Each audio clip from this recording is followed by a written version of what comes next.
only you've never done a hard day's work.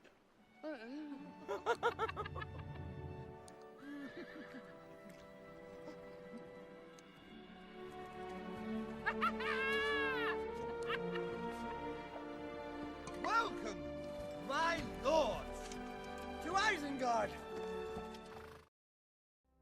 One of the most nervous aspects of the cast coming together was the fact that they'd never met each other before.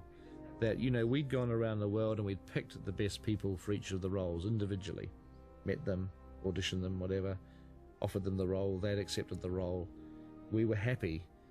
But the unknown thing was that none of them had worked together before. Most of them had never even met each other before. So there was a very nervous moment when suddenly we're in New Zealand 6 weeks out from the shoot and everybody starts getting off the plane. When I was getting ready to go out, they said, when you get to Heathrow, you'll be travelling with someone called Orlando Bloom. I just left my family behind and my friends and my life, and I was like feeling a little bit teary, you know, at the idea of leaving everything behind and my dog and everything. And I see this guy, you know, and I thought, he looks elf-like. And this wee fella walked over and he said, "You wouldn't be Orlando Bloom, would you?" He said, "Billy!" And I was like, oh my God, you're a hobbit. And we just had this huge embrace. And it was my birthday as well. I'd just turned 30 that day. So we had champagne on the flight. And then when we got to LA, because of the time difference, it was my birthday again. So we had more champagne, you know, because it's the 28th again.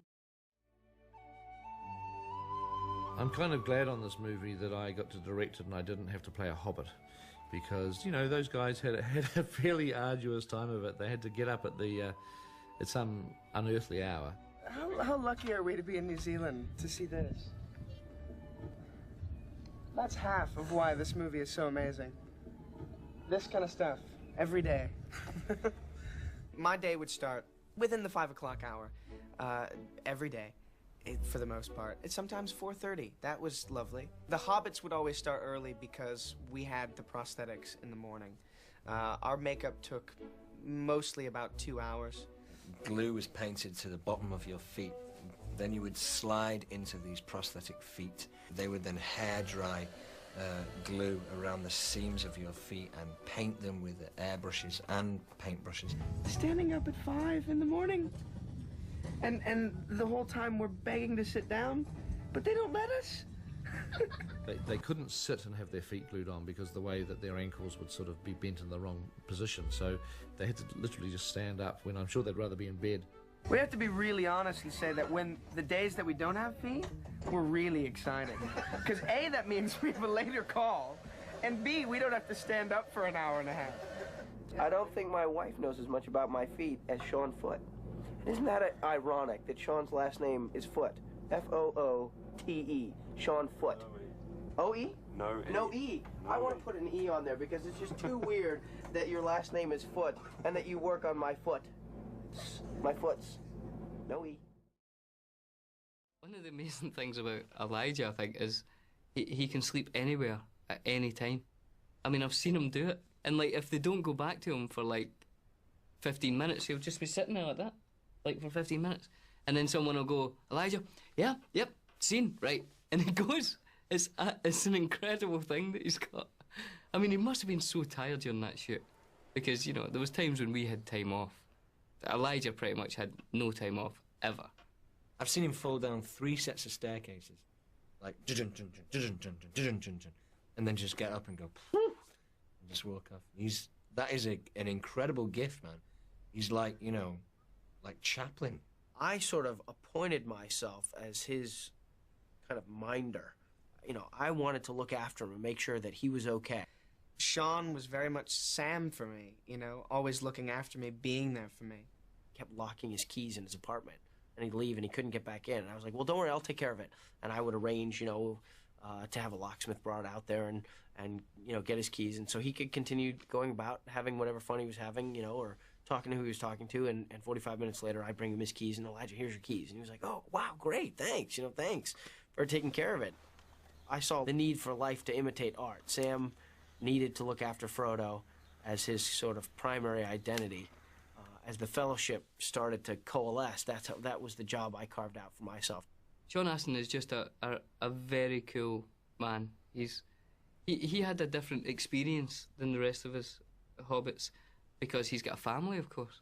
He was there with his wife Christine and his beautiful daughter Ali, who we were all uncles to her at the end, you know. Sean is a very kind of untrusting individual when it comes to safety. He's gonna hate me for saying this, but it's true.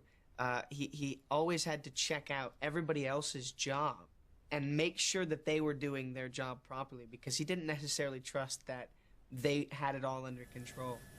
And there was one such instance when we were in a helicopter and we were in a kind of treacherous mountain area. It wasn't easy to land and it wasn't easy to take off.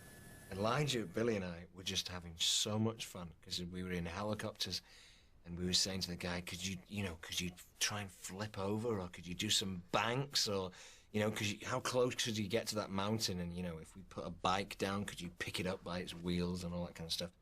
And they're talking and laughing and scratching, and I can see that, like, all three helicopters are making their way in, and ours is the first one to go, or second one to go. And I'm like, you guys, shut up. They're talking. They're like, Sean, and they know what they're doing. They're safe. And I'm like, oh, man, this is not good. And Sean immediately starts, like, drilling the pilot of the helicopter. Like, all right, do you know that you've got, like, 2 guys behind you waiting to come in? Do you know, are you cool to, like, take off? And asking him all of these kind of safety questions that I'm sure this pilot had completely under control. And there was also a point where Elijah and I and Billy and Sean had been dropped off at lower altitude, and we were there for about half an hour waiting for a helicopter to pick us up. And we were throwing stones at trees and running around and, you know, having fun. Sean was about 100 yards away from us, and he was directing helicopters into land. You see, you got 2 behind you. Hey, Bon. Come on in.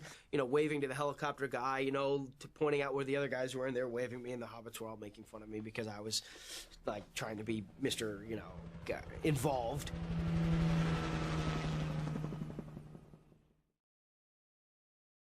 Billy Boyd's a unique guy. I'm so just blessed to have met him, you know.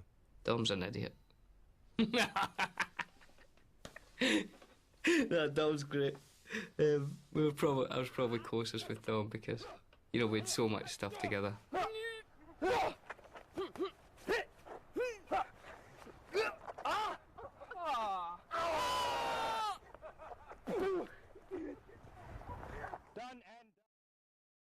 We had a hiccup in the casting process because another actor had been cast in the role of Aragorn, and we just came to a realization that we had cast the role a little too young. It caused us a lot of headaches because we were now shooting the film. We couldn't stop shooting it, and we only had a very limited number of days that we could shoot without the character of Aragorn. I got a phone call at home saying, do you want to get on a plane tomorrow to go to New Zealand? And I said, for what? And then they said, you know, the Lord of the Rings. I knew that this was a very, very important conversation, that he'd never met me before. He didn't know who I was. I'd never met him. He'd never been to New Zealand before. He hadn't read the Lord of the Rings. I just said, well, can I think about it for a minute? He said, well, not very long, you know, but you have till this afternoon. And we somehow had to try to persuade him to take this role because we thought he would be really great, and we badly wanted him now in this movie. You know, we were in a real bind. And I hung up the phone, and my son was with me there. He says, what was that about? Was that Lord of the Rings? I said, yeah, they're making a movie out of it. And he knew the story. You know, I didn't. And I know that the person we really have to thank for persuading Viggo was his son, Henry. Because Henry was about, I think he was about 11 or 12 years old at that time, and he was a huge fan of the Lord of the Rings, and absolutely was beside himself when he thought that his dad could get to play Aragorn. So it was nice to have his blessing, you know what I mean? Most times that you're with Viggo, something amazing is not too far behind. He's like an old-fashioned movie star in my eyes, you know, very gentlemanly and very polite and, you know, very concentrated in his art. You know, in a word, I would describe Viggo as being very inspiring. Being the natural leader of this group of actors in the Fellowship came very easily to him. Well, he was always doing things like, you know, like he'd get all the Kieran, you know, and pretend to throw him over the edge of the mountain. You can see the wildness in his eyes. He goes slightly mental. Something kind of clicks. And then he just rugby tackled me for some reason, you know, really, like, bang. Goal. I wondered what had hit me, you know, and what are you doing, you know?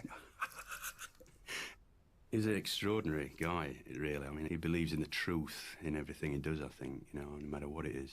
And if he doesn't do it. He's an incredible artist in so many different forms. Photography and painting and poetry, and he just lives for the moment, it seems. He lives for life. Viggo is an incredible photographer, and he took a lot of photographs throughout the whole time. And, you know, you sit at your little makeup station and there's a mirror in front of you, and he just, from the beginning, day one, started to, you know, make a collage all around the outsides of the mirror. And by the end of the shoot, there was no mirror left. They were overlapping. It was full of pictures, and then it became another layer and another layer. It's all the way up on the ceiling and wrapping around behind and trickling onto our mirrors. And he was thinking of, like, you know, buying the bus and taking it with him, because it was such a brilliant collage of memories and moments.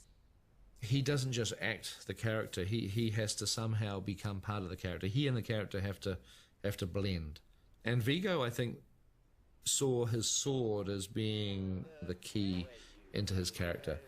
And as a result, he didn't really want to go anywhere without his sword. I know there were restaurants he'd go and eat in at the end of a day shooting, where he'd carry his sword and he'd put it by the table as he was eating. He wouldn't drive anywhere in his car without the sword being in the back seat. I was on the way out of a Sunday rehearsal. When I was walking out of the gym, all sort of sweaty, half in street clothes and half in airborne clothes, waving the sword around, trying to keep a mental picture of what we'd just done, sort of, I guess, walking down the street, down to where my car was parked on a Sunday afternoon. Waving the sword around and looking like, this sort of desperate Rasputin character to them, probably. Cop cars conversing on me. There'd been some report. The interesting mix that John put on the thing was that he's not a big fan of rehearsing too much for fight scenes. And his method would be to say to the stunt guys, "How many of you are coming towards me?" And they'd say, 6. And he'd say, "Okay, who's first?" And the guy would go, "I'm first." And he'd go, "Okay, you come at me and I'll hit you with my axe, and then you come and I'll hit you, and you come and he would just take these guys out. And the stunt guys would, tough guys, big tough guys, they'd wear a lot of armor. And they'd say, "Okay, John, try and miss us, but if you do hit us, it's not a problem, we don't mind." He would hit every single one of them. Someone would come at him and he'd just bang, bang, bang. And the stuff that they got of John fighting is brilliant, because it's real. The stunt guys are absolutely terrifying. They're just running away from this guy.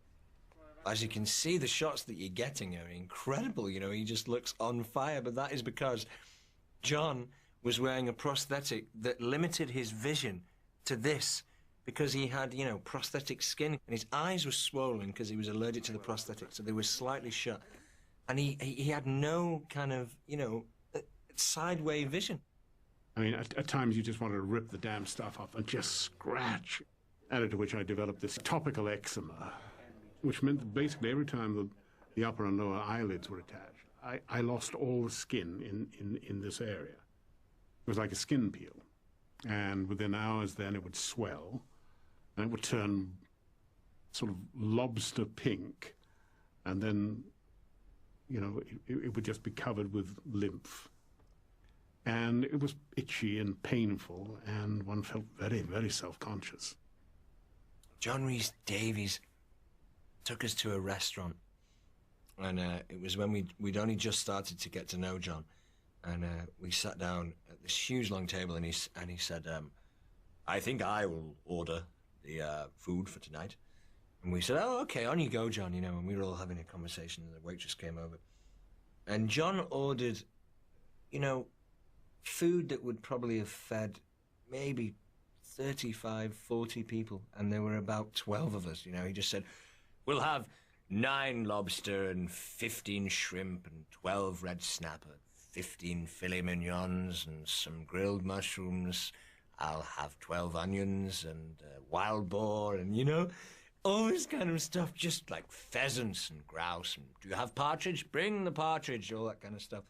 And, you know, the brilliant thing about John is that because he's worked with so many amazing people and you know, worked on some great jobs, all you need to do is give him the merest hint that you would like to hear something about a job that he'd done, and he's off.